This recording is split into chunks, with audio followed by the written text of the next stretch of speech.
Hello everyone, it is me Vegeta T23 and welcome back to my new What If. Today we're talking about what if Saiyans and Tuffles had an agreement. Before I start, I'd like to mention that I created a Discord server for you to join. The link is in the description of this video, so if you'd like to join in and talk to me and the rest of my fans, it's there. I'd also like to mention that I created an Instagram so you can survey my very uninteresting life. I mainly post Osu stuff. Now back to the video. First of all, I'd like to thank Drill Sergeant Kakarot on Discord for providing me with this awesome fan art / recolor.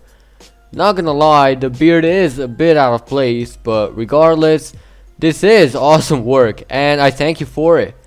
If you'd like to send your own artwork for me, I already told you about my Discord, so you can send it in the fan art channel in my server or in my DMs. Now on with the recap. In the last part, we discussed the arrival of King Vegeta V and his fight against the malicious androids. Well, some of them at least. His happiness doesn't last long though, as he sees a whole motherload of androids, knowing he screwed up as he's having a hard time with those androids. It then turned into androids fighting each other and rebelling.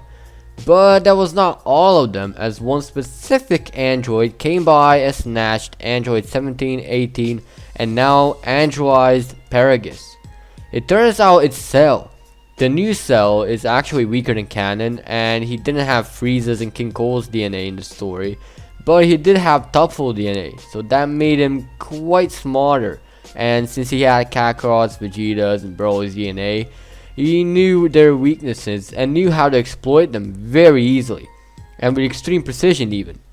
Cell proposed a tournament to try asserting dominance over them, and our boys accept.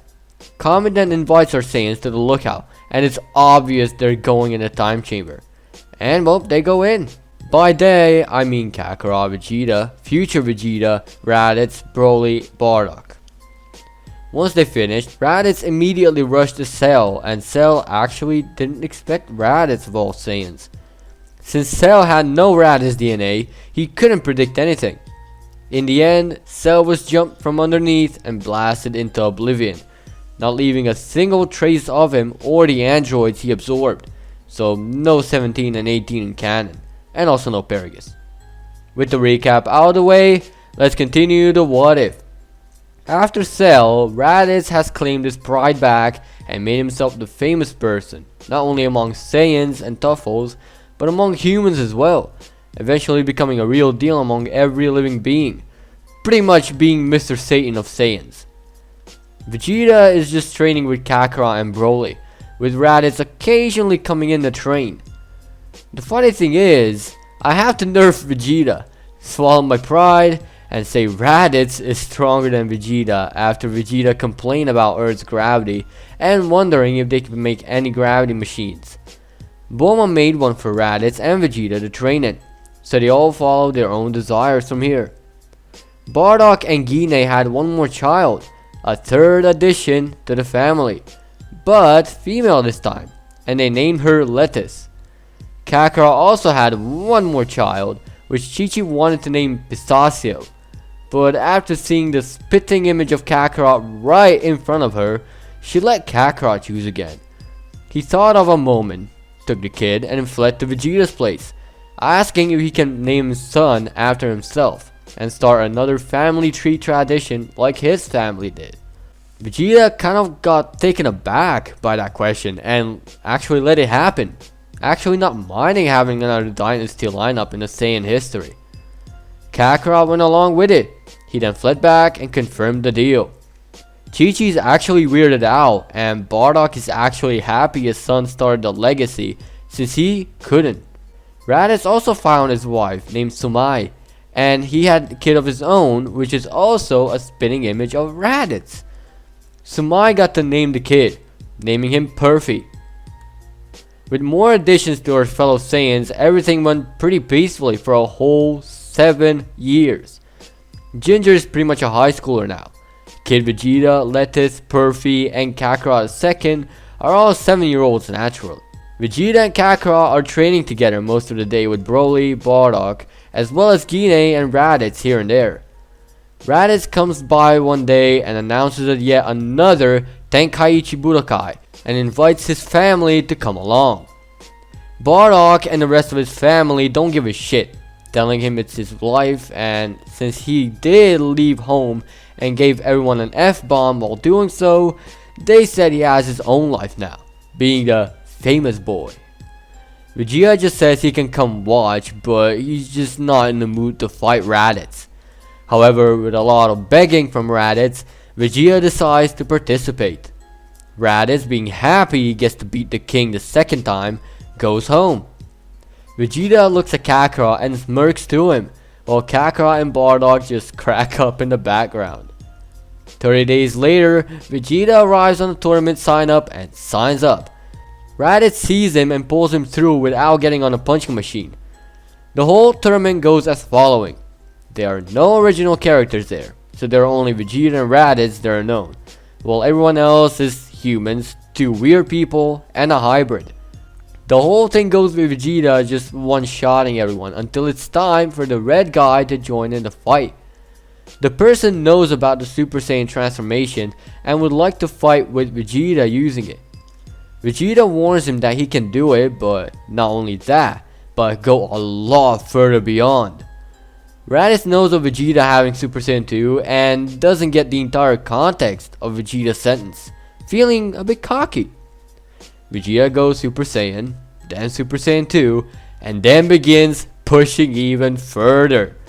Raditz stops smirking and looks on in utter confusion as Vegeta is pushing his strength and increasing it every second. Realization finally hits Raditz as he thinks of the going a lot further beyond, and takes it personally. Vegeta finally transforms into Super Saiyan 3, and after catching a small breather, he asks if it's gonna be good enough.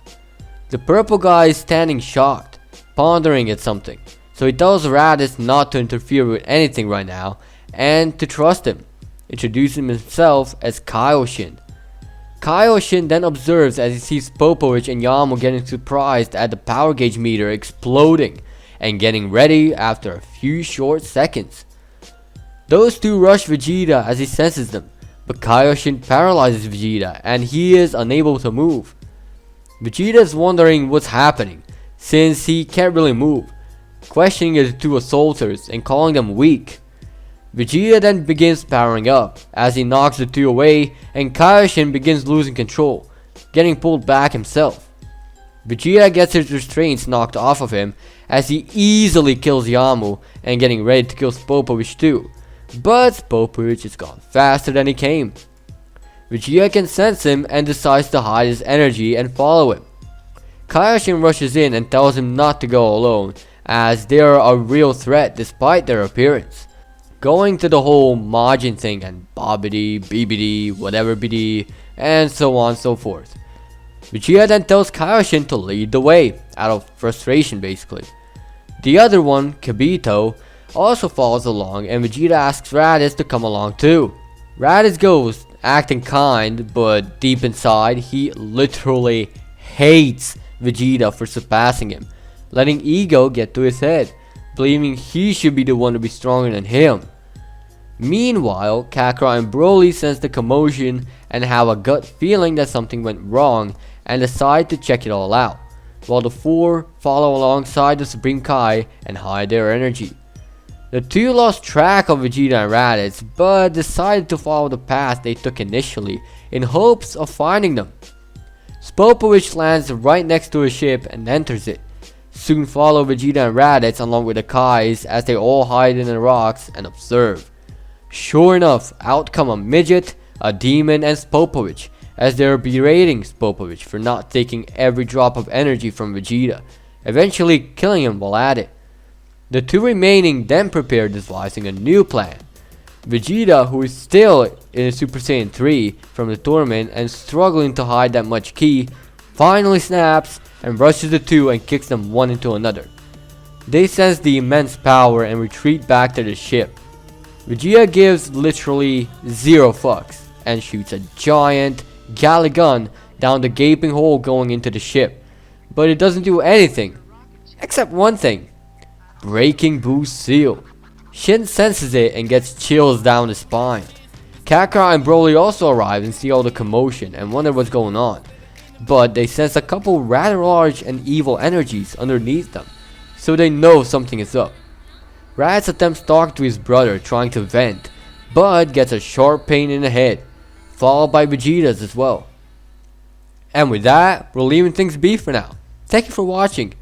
If you think you saw an ad in this video, then click dislike. But if you liked the video, hit that like button. If you'd like me to cover your idea in the near future, comment down below. And as always, peace out.